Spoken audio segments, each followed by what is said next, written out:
Hoy comenzamos el libro de Tobías, el libro de Tobit, pero siendo el libro de Tobit, nos enfrentamos por primera vez a los libros deuterocanónicos. Y eso, los libros deuterocanónicos es uno de los temas que muchas veces salen a discusión entre la gente de fe católica y otras denominaciones de cristianismo. Y hay un gran desconocimiento. Las personas de otras denominaciones de cristianismo llaman estos libros apócrifos. Pero eso es verdaderamente una total ignorancia. Estos libros no son apócrifos. Estos libros son deuterocanónicos. ¿Qué son estos libros? Deuterocanónicos. ¿Por qué? ¿Qué cosa es un libro apócrifo? En griego quiere decir escondido. Todos ustedes y mucha gente de las iglesias por ahí tienen la percepción que apócrifo quiere decir falso. Y dicen, ese libro es apócrifo, no quiere decir falso para nada. Apócrifo quiere decir escondido. Y como todo el mundo puede encontrar estos libros en Facebook y lo puede encontrar en YouTube y lo pueden encontrar en la Biblia, luego entonces no están escondidos. Luego entonces no son apócrifos. ¿Son qué cosa? Deuterocanónicos. Deutero quiere decir segundo en griego. La palabra deutero quiere decir segundo. Por eso Deuteronomio, segunda ley. Deuterocanónico del segundo canon. O sea que no son apócrifos porque no están escondidos. Se llaman deuterocanónicos porque provienen del segundo canon de las Escrituras, que es lo que les vamos a explicar. Los libros deuterocanónicos es el libro de Tobías, que vamos a comenzar a estudiar cuando terminemos la introducción, el libro de Judith, algunas adiciones griegas del libro de Esther, algunas adiciones griegas del libro de Daniel, el libro primero y segundo de los Macabeos, libro de sabiduría, Siracides y el libro de Baruch. Son los libros que son llamados deuterocanónicos. ¿Cuál es el origen de estos libros y del libro de Tobías, que es el primero que vamos a leer? Haciendo un poco de historia, tenemos que primero que comenzar por la base de que los judíos no tenían libro, tenían rollo. Los judíos no conocieron el libro hasta entrado ya los siglos 5, 6, 7. Los judíos lo que tenían eran rollo. Por eso dice San Lucas que Jesús, entrando a la sinagoga, desenrolló el texto. Ellos abrían el rollo, así que ya desde el principio pues no hay libros, serían rollo. Y en la sinagoga no se leían todo lo que nosotros conocemos hoy como el Antiguo Testamento. ¿Qué es lo que se lee en la sinagoga? La Torá. ¿Qué es la Torá?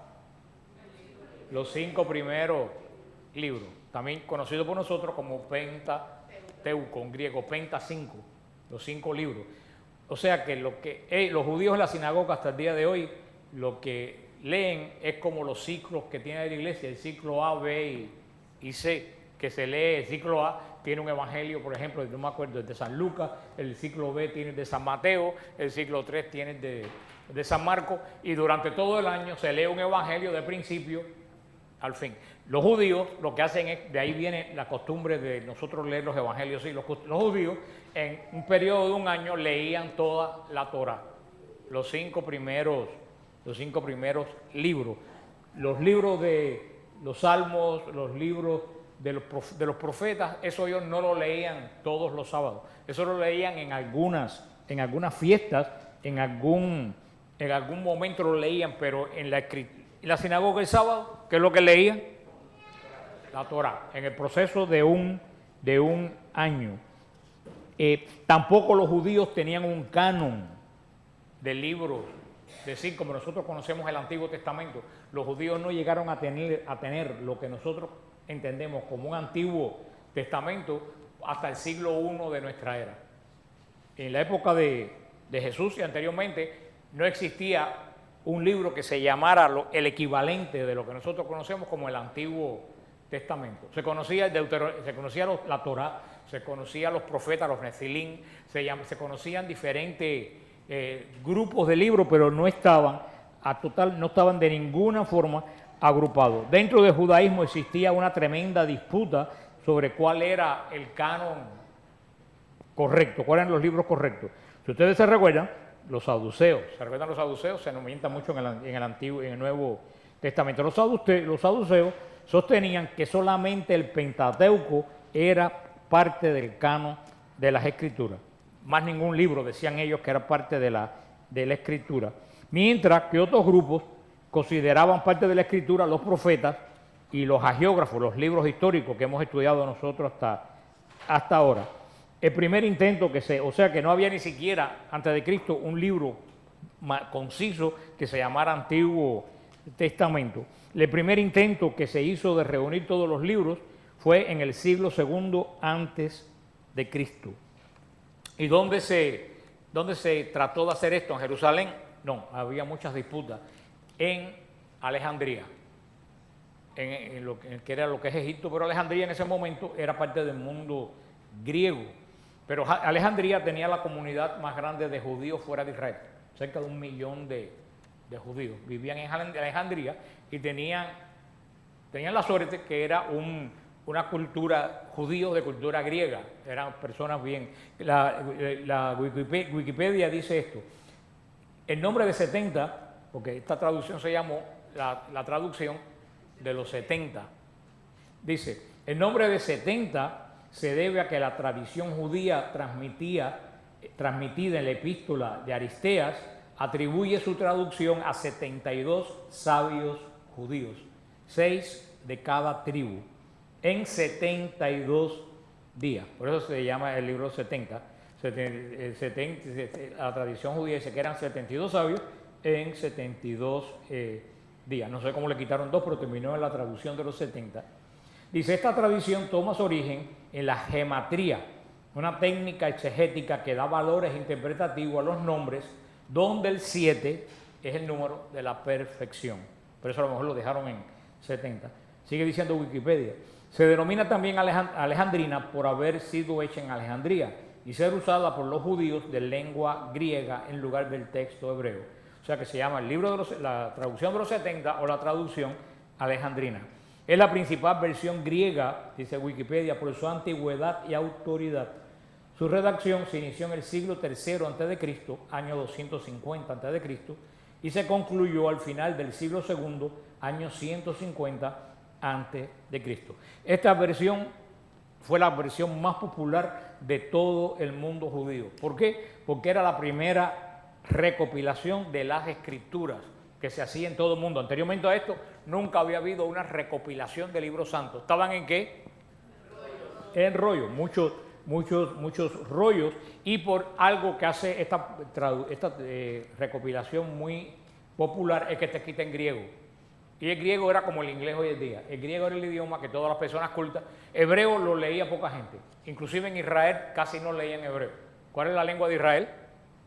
En esa época, arameo, ni siquiera leían. Por eso esto escrito en griego se hizo muy famoso en todas las comunidades judías de la diáspora que no dominaban el hebreo. En el mismo Israel, que solamente lo estudiaban básicamente para poder hacer el Bar Mitzvah, estudiaban un poco como lo hacen muchas veces. Bueno, ya hoy hablan hebreo porque es el idioma nacional, pero el hebreo estuvo muerto más de 2000 años, que no se habló.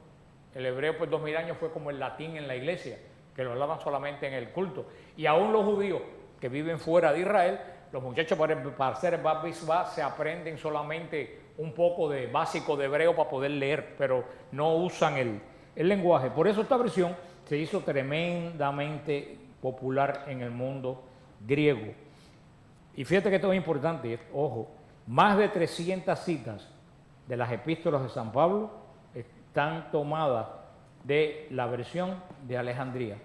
Más de 300 citas. Cuando San Pablo cita el Antiguo Testamento en sus epístolas, más de 300 citas del Antiguo Testamento de todo San Pablo las toma de la versión alejandrina. ¿Por qué? Porque hoy en día en computer se ha podido determinar que la forma en que está el griego redactado es el griego de Alejandría. O sea que San Pablo, no tenemos duda que qué Biblia utilizó San Pablo. la de Alejandrina, la versión de los 70. ¿Por qué San Pablo usó la versión de los 70? Porque estaba escrita en griego. ¿Y en qué escribía él? En griego. O sea que no hay duda que esta versión de los 70, que es súper importante, o Alejandrina, la usó San Pablo y fue la versión que usó los apóstoles y fue la versión que usó toda la iglesia primitiva, la versión de los 70. Vamos a poner tres bases. Primero, los judíos no tenían un canon de las escrituras como nosotros, solo tenían la Torá como libro canónico. Los demás libros inspirados no estaban definidos canónicamente. ¿Solamente cuál? La Torá. El primer intento, segundo, que se hizo para una recopilación de todos los libros de la Biblia fue ¿en dónde? Alejandría, siglo III. Y esta versión, a pesar de no ser adoptada por el templo, no fue ni retada ni rechazada por el templo, porque tú sabes cómo son los judíos, y hubieran dicho esa versión no se puede, nunca el templo desechó esa versión. Esta era la situación de la escritura en la época de Jesús. En la sinagoga leían los rollos de la ley para su estudio individual, y en muchos se empezó a usar, ya en la época de Jesús, la versión de los 70. Después de Pentecostés, la situación no cambió mucho. La iglesia naciente, ¿qué versión sigue usando? La de los 70, en toda la iglesia primitiva. Ahora, en el año 70, después de nuestra era, sucedió algo que cambió todo el mundo judío. ¿Qué fue lo que sucedió? La destrucción del templo, la destrucción de Jerusalén, de la cual no quedó piedra. Eso cambió toda la historia. ¿Por qué? Porque cuando se destruye Israel, y los que hemos ido ahora reciente a Israel, los que han ido otras veces, siempre Rebeca nos lo dicen, el Sanedrín tuvo que irse de Jerusalén. ¿Por qué el Sanedrín se fue de Jerusalén? Porque no existía Jerusalén. Todos tuvieron que abandonar la ciudad, y los fariseos y el Sanedrín siguieron trabajando en esta labor porque tenían al frente una secta. ¿Qué secta tenían en ese momento secta entre comillas? Tenían los fariseos y el Sanedrín. ¿Qué secta ustedes creen que tenían esta gente al frente? Los pentecostales. Nosotros, los católicos. Se encontraron, para el Sanedrín, los cristianos, ¿qué cosa éramos al principio? Una secta de judaísmo, pero ellos se encontraron que hasta ese momento se le enfrenta una secta que está tomando popularidad. Entonces Sanedrín se estableció en una ciudad que se le llama, tiene varios nombres, Rebeca le da otro nombre, pero mucha gente la conoce como Yannea o Jannia, en el norte de Israel, para el lugar de Galilea. El Sanedrín se reúne a finales del primer siglo en esta ciudad de Yannea, y hicieron un canon judío por primera vez en la historia. O sea, ya existía una traducción. ¿Cuál? La de los 70, que la que usaba la iglesia, la traducción alejandrina. Los judíos tienen por primera vez una recopilación de sus libros santos cerca del año 90 y tanto o 100 del siglo I después de Cristo. ¿Qué requisitos ellos usaron? Primero, que hubiera una copia del libro en cuestión y que se supiera que fue escrito antes del año 300 antes de Cristo. 300 años antes de Cristo. ¿Por qué? Porque de los años 300 en adelante, a que vino Cristo, fue cuando entró el griego en Palestina. Y los judíos, por supuesto, no les gustaba, por nacionalismo, que la escritura estuviera escrita en griego. Ellos querían que siguiera siendo judío. Por eso ellos no sentaron ningún libro de los últimos 300 años antes del nacimiento de Cristo, porque decían que estaba escrito ¿en qué? En griego. Por eso ellos exigieron, para hacer el canon de ellos, que todas las copias estuvieran escritas en hebreo o en arameo. Porque también para ellos el griego era la lengua de ¿quién? De los cristianos nuevos. La nueva iglesia cristiana lo que hablaba era Griego. ¿En qué se escribieron los evangelios? En griego. ¿En qué escribía San Pablo? En griego. ¿En qué escribía Juan? En griego.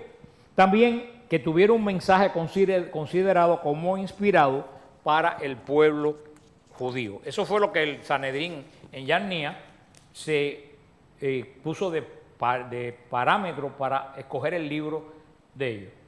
Tenemos que tener en claro que este Sanedrín fue el que se equivocó y crucificó al Mesías. O sea que no tenía mucho cacumen, como dijeron por ahí. O sea, el Sanedrín define estos libros, pero nosotros, casi 100 años después del nacimiento de Cristo, cuando ya existía la iglesia y ya posiblemente ya San Pedro había muerto en Roma y ya estaba Lino o estaba Clemente de papa, ya había por lo menos 3 papas cuando el Sanedrín se reúne. Y tenemos que tener bien claro que el Sanedrín no fue precisamente muy brillante en sus decisiones porque mató al que fue enviado a ellos. Después van a ver por qué yo les recalco esto. Una de las razones que primó para quitar los libros escritos en griego era que la mayoría eran sapiensales. ¿Qué quiere decir sapiensales? Que eran libros que transmitían sabiduría, como el libro de Tobías, que vamos a ver que es un libro sapiensal. No es una historia posiblemente real, sino es un libro que la historia lo que quiere es dejar un mensaje. Te lo ponen. Hay libros históricos como los que acabamos de estudiar, que son históricos. Samuel, Reyes, Jueces, esos son libros históricos. Ahora estamos entrando en la parte de los deuterocanónicos, que son casi todos sapiensales. O sea que el objetivo no es narrar una historia, sino es dejar un mensaje como una parábola. Por eso casi todos los libros deuterocanónicos que ellos estaban escritos en griego eran libros sapiensales. Y como la revelación fue progresiva en el mundo judío, mientras más la revelación se acercaba a Cristo, ¿a qué le sonaba más a los judíos esos libros? A cristianos. Los libros sapiensales tienen mucho sabor cristiano porque la revelación empieza casi de nada de Moisés y según va llegando a Cristo va dando más revelación. Entonces a los judíos los libros sapiensales, cuando veamos todos los sapiensales, pues los proverbios, todo eso, a ellos les sonaba que esos libros se parecían mucho al Evangelio. Por eso fue una de las razones, principalmente, que el Sanedrín no aceptó los libros, porque sonaban demasiado cristianos. Definitivamente este concilio judío del Sanedrín en Yarnía no tuvo ningún efecto sobre la iglesia. Ya hacía 60, 70 años, o un poquito menos, que la iglesia se había separado de los judíos, porque los judíos los habían expulsado del templo, no había ninguna relación entre judíos y cristianos. Luego entonces este concilio de Yarnía, de los judíos, ¿qué efecto tuvo sobre los cristianos? Ninguno. Como ahora se reúnen los judíos de Jerusalén, hacen un edicto, ¿qué nos afecta a nosotros? Nada, fue lo mismo que en esa época. Este concilio de los judíos, y más que lo hizo el Sanedrín, el que fue culpable que crucificaran al Mesías. Luego entonces, la iglesia, este concilio y nada, fue exactamente lo mismo. La iglesia, ¿qué canon de la escritura siguió usando? La versión de los 70. Ellos no le hicieron caso a la reforma que hicieron los judíos. Por eso la iglesia, Yarnía no afecta para nada a la iglesia sigue usando la versión de los 70, San Pablo usaron los apóstoles. Curiosamente, fragmentos de estos libros que los judíos quitaron, ¿tú sabes dónde se encontraron? Completo, en Qumran, en el Mar Muerto. Cuando se encontraron los libros del siglo I, se encontraron que junto con los libros de la Torá estaban los libros sapiensales que los judíos quitaron. O sea, hay testimonio que la comunidad de Qumran usaba los libros sapiensales. Así la iglesia, por 300 y tantos años, llegó al edicto de Milán, que es el que firma Constantino, que cesa la persecución religiosa a los cristianos en el 313. Hasta el año 313 de nuestra era. Es una pregunta teórica, una pregunta, no sé cómo se dice, que no es para que ustedes la contesten, sino para retórica. Hasta el año 313, ¿qué estaba haciendo la iglesia? ¿Ustedes saben qué estaba haciendo la iglesia hasta el año 313? Sobreviviendo. sobreviviendo las persecuciones. Eso es lo que hizo por esos 300 años la iglesia. Le cerraban los templos, los levantaban, como pasa en China en este momento, le tumbaban los templos, venían las persecuciones, los cristianos se metían en las catacumbas, mataban a los cristianos, pasaba un cierto periodo de años, venía un emperador que no era tan estricto, volvían los cristianos a salir de la catacumba, volvían a hacer sus iglesias, venía otro emperador que era medio loco, volvía a tumbarle las iglesias, empezaba la matanza de cristianos, volvían los cristianos a las catacumbas. Así pasaron esos primeros 313 años. La iglesia estuvo tratando ¿de qué? De sobrevivir y de resguardar el rebaño. Cuando en el 313 ya Constantino no hizo la religión cristiana religión oficial del Estado, eso es otro disparate fenomenal de los protestantes. Quien hace al catolicismo religión oficial del Estado es Constancio, un nieto de Constantino. Constantino se bautizó poco antes de morirse. Él nunca se quiso bautizar porque era el pontífice también de los paganos. Por eso, lo que Constantino hizo fue decir que los cristianos tenían el mismo derecho que las otras religiones del Estado, que no había por qué masacrarlo ni quitarle, y le devolvió las propiedades confiscadas a la iglesia. Cuando llegó a la iglesia, ya tuvo los mismos deberes que todas las religiones y no se le persiguió más. Ahora la iglesia tiene que comenzar ¿a qué? A establecer la doctrina. Porque en estos 300 años aparecieron una multitud de sectas del cristianismo. Y yo en Radio Paz llevo varios meses, llevamos que ya de la gente, yo creo que ni nos oye. Pero es importante hablar de esto porque de esto no habla nadie. Estamos hablando de las sectas que fueron el reto del cristianismo, los gnósticos. No, los gnósticos fue el gran reto de la iglesia. En estos 300 años fueron los gnósticos. Porque habían los novacianos, habían herejías que aparecían y desaparecían, pero los gnósticos hicieron una jerarquía como la Iglesia Católica, obispos, presbíteros y diáconos, y mezclaron el cristianismo con el hinduismo, con la religión persa, con la reencarnación, algo parecido a la nueva era hoy, pero como tenían un culto igual que el católico, con obispos, diáconos, mucha gente se confundía y decían, bueno, es lo mismo. Después del 313, la iglesia tuvo que empezar a reunirse en concilio para empezar a definir la doctrina católica. Y de ahí salen los primeros concilios, el concilio de Éfeso, que declara que María es madre de Dios. Pero no lo declara para levantar a María, lo declara porque había gente que decía que cuando Cristo se encarnó en el vientre de María, no era Dios, era un hombre. Y que en el bautismo vino Dios y se metió dentro de Cristo. Como algunos católicos hoy en día dicen eso, algunos teólogos católicos dicen eso, sin saber que es una herejía de los primeros siglos. Por eso la iglesia dice, no, María es madre de Dios, porque desde el momento que María engendró a Cristo, ¿qué cosa era? Dios. Cristo era Dios, nunca fue solamente hombre, fue verdadero Dios, y por eso le da el título a María de Theotokos, la madre de Dios, porque ella no engendró un hombre, ella engendró a Dios hecho hombre. Por eso el concilio de Éfeso siguen apareciendo el concilio de Nicea, los 5 grandes concilios que va a establecer la doctrina del cristianismo, que la usan increíblemente los protestantes hasta el día de hoy. Porque toda la doctrina que tienen ellos del Espíritu Santo de Cristo es la doctrina que establecieron los 5 primeros concilios. Pero hubieron 2 concilios particulares que no fueron ecuménicos, no fueron del mundo entero, pero que tuvieron repercusión en el mundo entero. El primero es el concilio de Roma. Algunos dicen que fue en el año 382, otros dicen que fue en el 345, pero posiblemente fue en el 382 bajo la autoridad del Papa San Dámaso.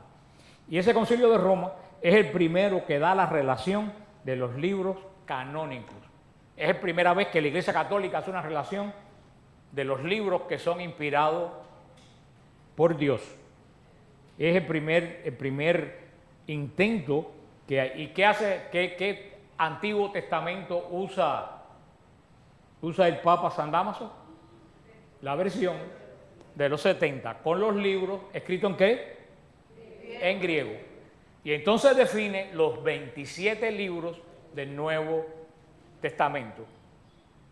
¿Por qué? porque habían como 13 apocalipsis. Dime tú si con uno nos estamos volviendo locos con 13. Epístola habían como 40 epístolas. Epístola de hasta epístola de Judas, epístola de la Magdalena, epístola de esto, evangelio, el evangelio de San Pedro, porque ¿qué hacían los gnósticos? Los gnósticos escribían un evangelio con su doctrina y le ponían el nombre de un apóstol para engañar a los tontos. Por eso tenemos el evangelio de San Judas. Sabemos que es un evangelio gnóstico, por la disparate que dice, porque es el siglo II. Tiene el evangelio de Santo Tomás, es un evangelio totalmente gnóstico. ¿Qué criterio utilizaron? Sobre todo en el segundo concilio, porque el primero fue bajo el Papa Dámaso, que definió todos los libros, aquí los tengo escritos, pero no se los voy a leer, porque son los mismos libros que nosotros tenemos hoy, y después les digo, este tema, ustedes lo pueden leer, y lo tenemos con todo, una lista de todos los libros que se tenían regados por toda la iglesia, que eran apócrifos, que son más de 70 libros. La iglesia se dio al trabajo de hacer esto, pero cuando se llega, esto fue en el 382, en el 397 se reúne un concilio en Cartago, no en Costa Rica.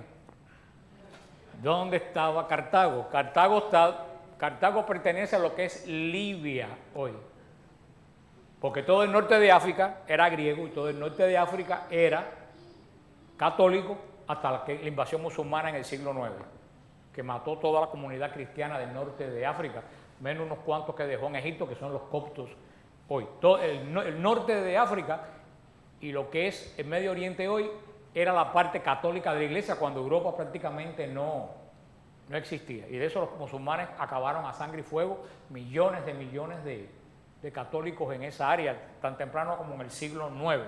Todo esto de Siria no es nuevo ahora, ellos lo vienen haciendo hace montones de siglos. Pero en ese momento Cartago era un centro espiritual muy grande. ¿Y quién estaba cerca de Cartago? San Agustín. Y San Agustín es uno de los que preside el concilio de Cartago. Y este concilio de Cartago, dice en el canon, queda muy poco de ello, porque todo eso fue arrasado, en el canon 186-36, dice: fuera de la escritura canónica, no se lea en la iglesia bajo el nombre de escritura divina.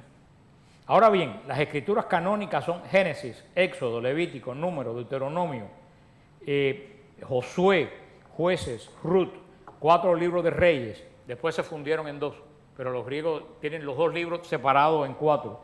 2 libros de Paralipómeno, Número, es Paralipómeno.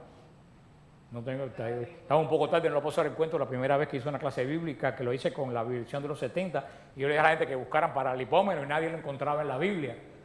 Y después cuando lo busqué en la mía, que no era la de los 70, yo tampoco lo encontré.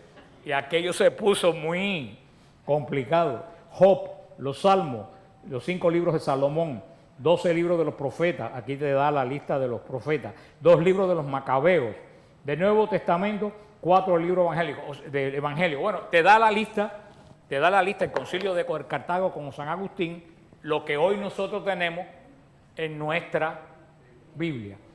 Y ya en el 397 queda sellado los libros del Antiguo Testamento, ¿tomado de quién?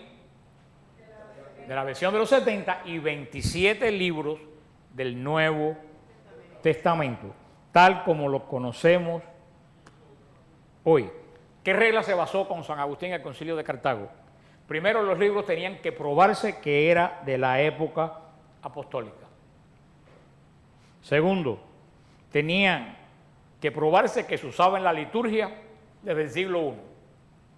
¿Cómo la gente supieron qué libros se usaban que eran de origen apostólico del siglo I? Por la tradición. Fíjate que habían pasado 200 y pico de años de eso. Se reunieron todos los obispos y decían, el Evangelio de Santo Tomás, los obispos decían, no, en mi iglesia ese libro nunca se conoció. Y el Evangelio de San Judas, salió otro obispo y decía, no, eso nunca en mi vida en mi iglesia se conoció. El Evangelio de San Mateo, todo el mundo decía, lo conocemos. Y a la larga, ¿qué libros dejaron?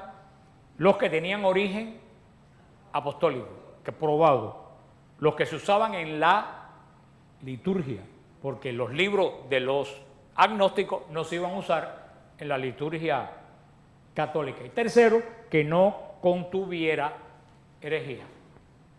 Son los tres criterios con los que podemos decir que expurgaron toda aquella mare magnum de libros que había.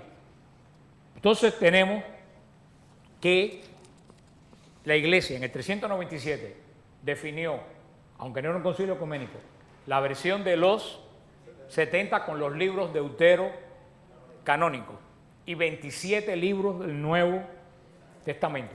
Esto se podía haber quedado ahí, pero esto se le llevó al Papa Cilicio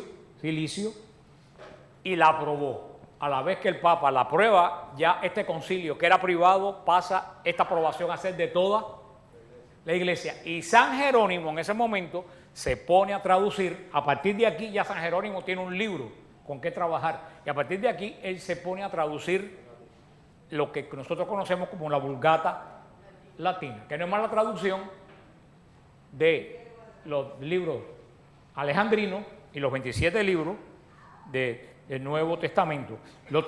San Jerónimo que lo terminó cerca del año 420. Cuando en el concilio de Hipona, San Agustín no estaba muy de acuerdo con los libros deuterocanónicos. Eso los protestantes siempre lo sacan. Pero lo que los protestantes no sacan, que San Agustín se escribió nada más y nada menos. ¿Tú sabes con quién? No, ya lo dije. San Jerónimo se escribió. ¿Ustedes saben con quién? Ya lo saben. ¿Con quién? Ni siquiera me lo oyeron, que lo que yo dije, así estarán atendiendo lo que yo estoy diciendo. Y yo le dije que San Agustín le había escrito San Jerónimo y dije, no, me equivoqué. ¿A quién le escribió San Jerónimo? Sí, pero que ahorita no lo cogieron. Así que yo creo, si están oyendo así lo que yo digo, por eso yo dije, ya lo dije, San Jerónimo le escribió, San Agustín le escribió, conclusión, entre los dos se escribieron, para terminar este enredo.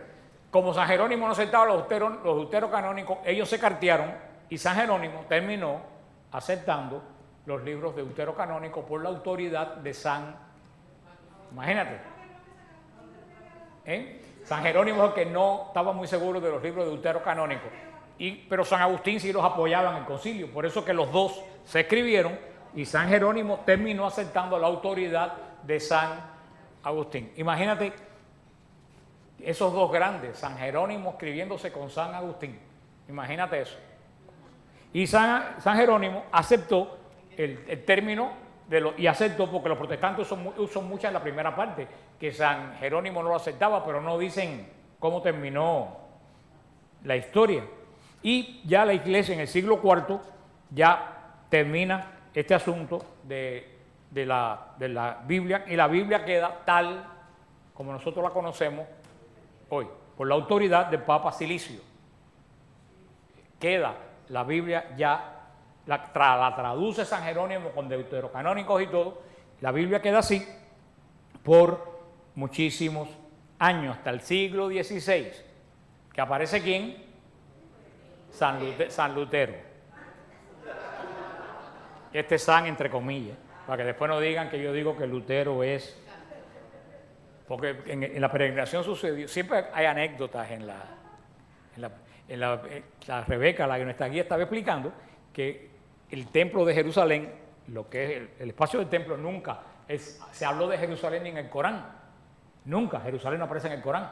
Los musulmanes, para tener un lugar allí que tenían judíos y cristianos, inventaron la leyenda de que Mahoma subió al cielo en una burra que se llamaba, ¿ustedes saben cómo? Barak. Una burra que se llamaba Barak y que tenía cara de mujer, que subió al cielo en esa burra, en cuerpo y alma, después bajó y se fue otra vez para su casa. Pero que viene una señora y me pregunta, así que Mahoma subió en cuerpo y alma a los cielos como la Virgen María. Yo dije, a ver si terminan diciendo que yo digo que Mahoma subió al cielo en cuerpo y alma. Por eso estoy repitiendo que cuando digo San Lutero, lo digo de forma irónica. Aparece Lutero y hace la reforma supuesta de la Iglesia. ¿Y qué dice San Luterito? ¿Qué dice? Los libros deuterocanónicos yo no los acepto. Yo, en vez de usar el canon que aprobó el Papa Silicio, voy a usar el canon del Sanedrín. Y empiezo a usar el canon del Sanedrín, que no tiene los libros deuterocanónicos. Pero eso fue 16 siglos después. Pero sin embargo, acepta los 27 libros del Nuevo Testamento. Yo digo, espérate, aquí hay una contradicción. Porque si la iglesia se equivocó en la definición del Antiguo Testamento, ¿quién me dice a mí que no se equivocó en la definición del Nuevo? ¿Cómo tú aceptas la autoridad de la iglesia con el Nuevo Testamento, pero no la aceptas con el Antiguo Testamento? Pues Lutero decidió aceptar el canon del Sanedrín. También quiso quitar el Apocalipsis de San Juan. Ustedes se imaginan que a los protestantes le hubieran quitado el Apocalipsis. Y Lutero quiso quitar la epístola de Santiago. ¿Por qué quiso quitar la epístola de Santiago? Porque la epístola de Santiago dice, la fe sin obras es muerta. Fíjate que Lutero dijo textualmente, la epístola de Santiago es una epístola llena de paja, porque no contiene nada evangélico. Prefacio al Nuevo Testamento de Lutero. Y dijo, a mi parecer, el libro del Apocalipsis no tiene ningún indicio de carácter apostólico o profético. Cada quien puede formar su propio juicio de este libro. Personalmente le tengo antipatía y para mí eso es razón suficiente para rechazarlo. Libros, está en alemán, dice Stanlich Werket, página 63. O sea, imagínate tú, Martín Lutero, en un alarde de soberbia, desestimó las conclusiones del Concilio de Roma y de Cartago, pero aceptó las conclusiones del Concilio de Yarnia, que nada más y nada menos crucificaron a Cristo. Por eso, yo les digo, a nosotros no nos sobran libros. A ellos, ¿qué cosa? Le falta. Le falta. Ellos dicen, a los católicos les sobran libros. Digo, no, a mí no me sobran libros. A ustedes les faltan. Porque ¿quién tuvo por 1600 los libros? Años. Nosotros, si las tuyas 1600 años después apareces en estos libros, fue porque tú se los quitaste. Luego entonces no sobran. ¿Qué cosa? Faltan. Actualmente hay muchas pruebas recientes de que estos libros siempre han estado en la memoria del pueblo judío. Sobre todo los macabeos. ¿Qué fiesta judía tienen?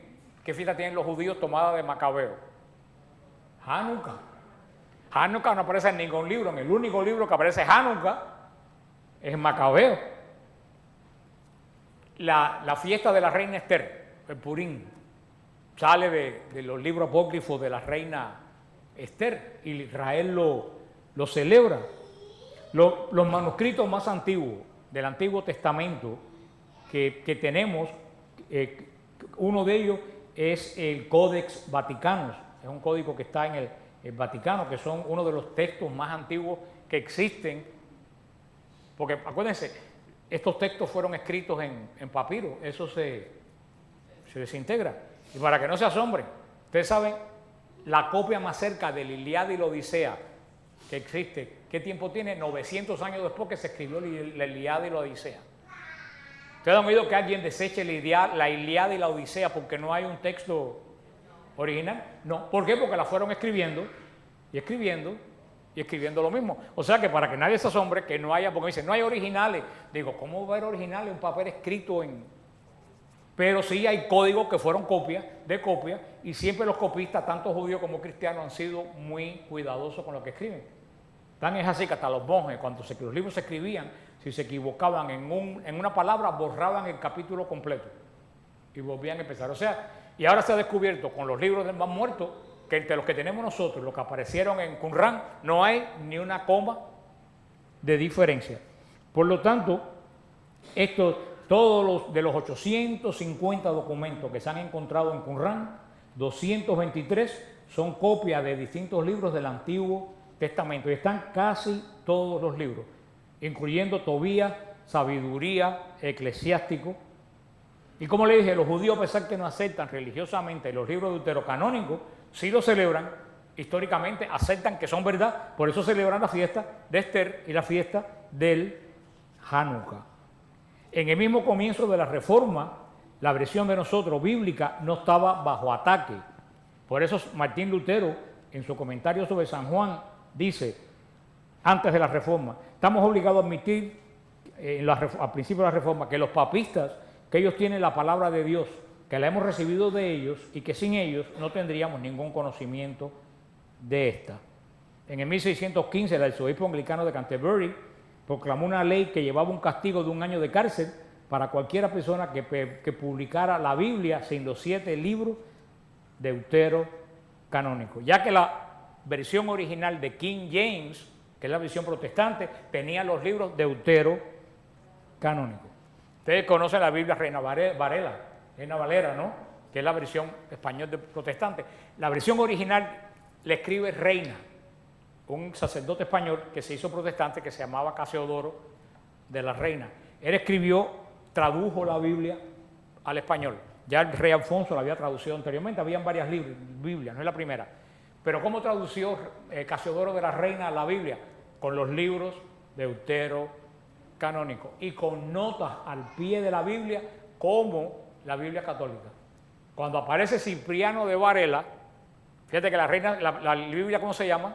Reina Valera.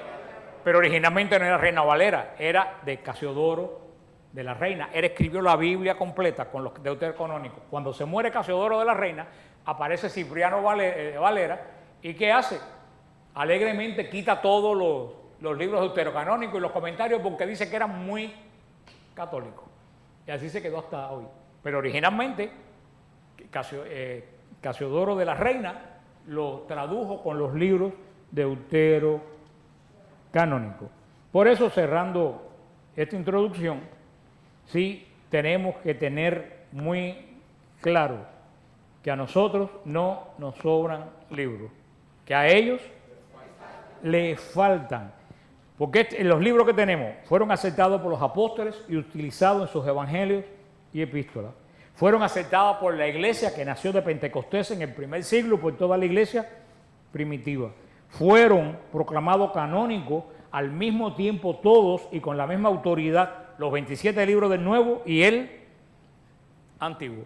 Martín Lutero los quitó en un acto unitario y arbitrario, sin contar con nadie. Él decidió que los quitó, sin consultar ni siquiera a la iglesia de él, con un concilio, sin tener en cuenta los aspectos históricos de la permanencia de estos libros en la iglesia. Aceptó la decisión de un concilio judío que no tenía jurisdicción sobre los cristianos, en contra de un concilio de la iglesia que sí lo guió el Espíritu Santo. Por eso hemos visto que los judíos no tuvieron nunca en la época de Jesús un canon de las Escrituras. Vemos que este canon judío se creó sobre el año 90, cuando la iglesia estaba separada del judaísmo. Vimos que estos libros no fueron aceptados, los de apócrifos, pero por el concilio de Yanía, por estar escritos en griego y por sonar demasiado católico. Que Martín Lutero es el que hizo todo este cambio que ustedes vieron. Después, a continuación, cuando ustedes entren en este web nuestro que les voy a dar, aparece una lista gigantesca de los 300 y pico de citas del Nuevo Testamento que están tomadas de la versión original de los 70. Este tema, que para ustedes parece que es nuevo, está en el libro, en el Ministerio de Apologética, sí lo es, desde hace como 10 años. Y de ahí yo lo he tomado de mí mismo. Yo escribí este libro hace muchos años. Ustedes entran a apologética.net y el libro se llama, el tema se llama, en la sección de temas se llama Los libros deuterocanónicos, ¿sobran o faltan? Ahí pueden estudiarlo, ahí está todo lo que yo he leído, lo he tomado de ahí. Están todas las citas bíblicas, todos los libros, cuántos libros apócrifos habían, cuáles son las citas que se tomaron los apóstoles, de cuáles están tomadas. Un libro que se lo pueden pasar a sus amistades, que ustedes lo pueden estudiar, porque este tema los protestantes lo sacan mucho. Y el libro que vamos a estudiar, Tobías, hay una gran duda. Algunos dicen que es un libro histórico, otros dicen que es un libro sapiensal. Yo, por lo que he leído, me inclino a pensar que es un libro sapiensal. Y cuando la semana que viene hagamos la introducción a Tobías, van a darse cuenta qué elementos yo tomo para darme cuenta que es un libro que tomó cosas folclóricas de aquí y de allá y armó un libro dando un mensaje que no es el que la gente recibe del libro. La gente, eso lo dejo para la semana que viene.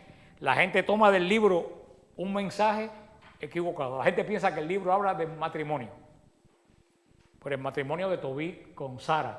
Pero el tema central del libro no es el matrimonio. ¿Cuál es? Se lo digo la semana que viene. Bueno, le doy gracias a ustedes por venir hoy al llamado. Comenzamos ya pues este año. Como les dije, la peregrinación fue muy bien, a pesar que fue un grupo grande, fuimos 60. Mira, pero yo tengo que hacer un cuento de Marilú. Tengo que hacer una historia de Mariluz. Estábamos orando en el aposento alto, pidiendo la unción del Espíritu Santo y siento un tropelaje por el lado, porque el aposento alto no es un lugar católico. Como el aposento alto no quedó nada, porque no quedó piedra, y si es alto, no quedó nada, pues es un lugar conmemorativo en el Monte Sión, que originalmente fue una iglesia cristiana, después fue una mezquita, después fue una sinagoga, y en el año 1947 el Estado de Israel dijo, no es nada.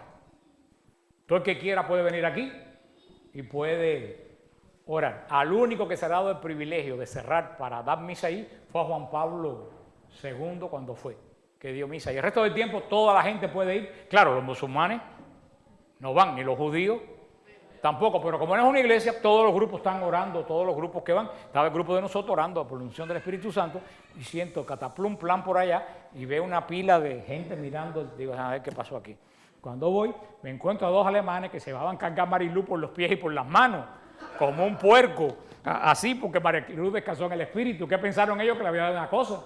Y se le van a agarrar por los pies y por las manos. Y digo, no, déjenla ahí. Y todos ellos mirando. Si yo no me pongo al hilo, se la llevan de ahí. Y yo no sé a dónde hubiera ido, porque, y como la llevaban, dos por los pies y dos por las manos. Como bajaron al tipo del avión, menos mal que yo me di cuenta que había un alboroto. Pues, claro, son gente que no están familiarizados con las cosas del Espíritu. Cuando ven a alguien, algo que le dio, le dijo, a esta le dio un...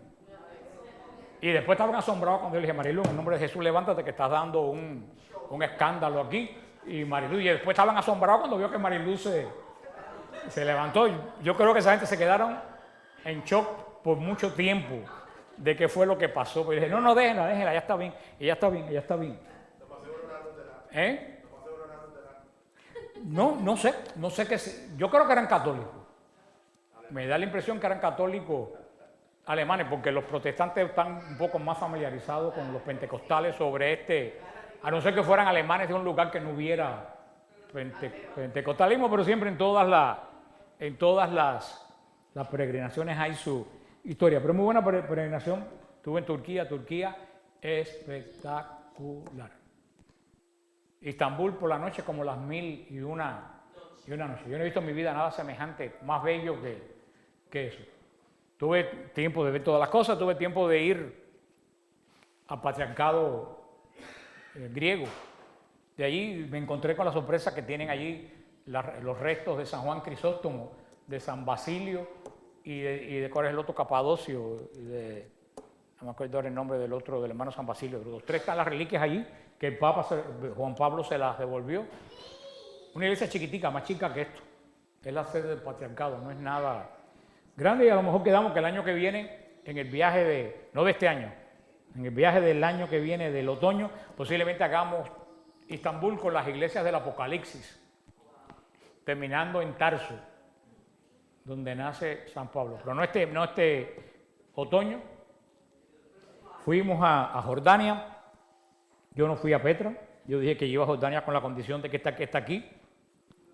4 años, 4 veces ya es suficiente. Y dice que el polvero era de alquilar balcones, pero estuvimos en el Wadi Ran, un oasis que te sacan en camiones a dar vueltas. De verdad que es algo espectacular. Le llaman el Valle de la Luna porque es rojo, la arena y las montañas.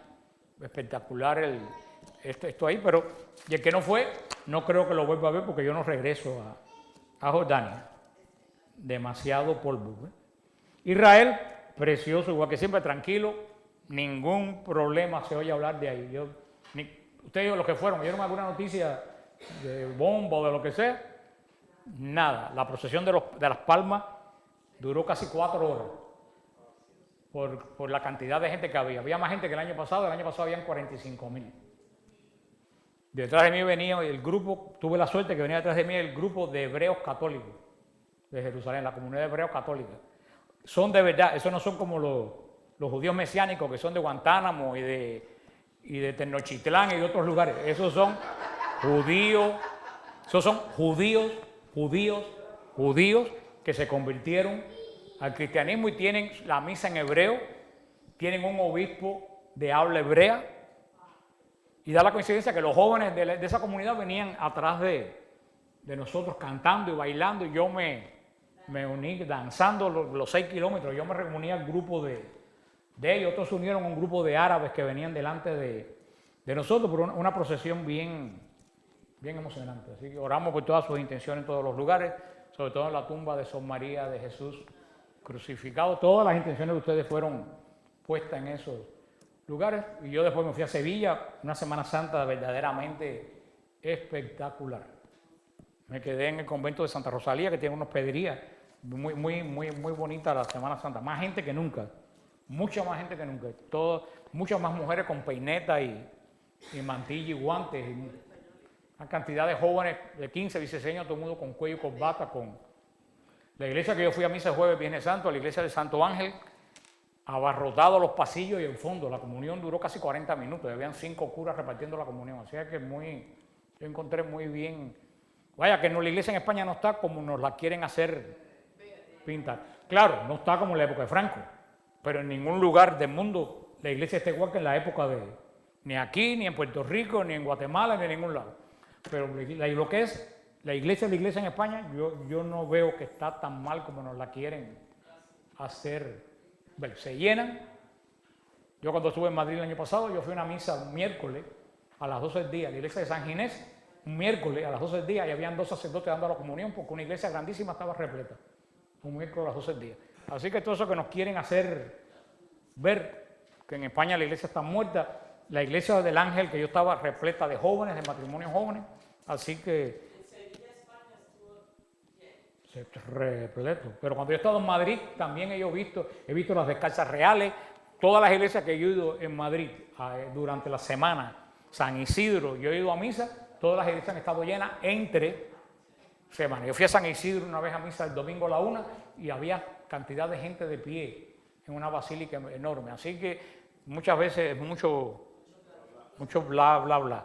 4 sarnosos hacen una bulla y lo ponen como una multitud. Miles de católicos es un pequeño grupo. Entonces ya estamos trabajando en el retiro. Créanlo o no, ya nos queda casi un mes, prácticamente un mes para el retiro. Ya lo empezamos a trabajar con intensidad. Cuando lleguemos a los 65 hay que cerrarlo.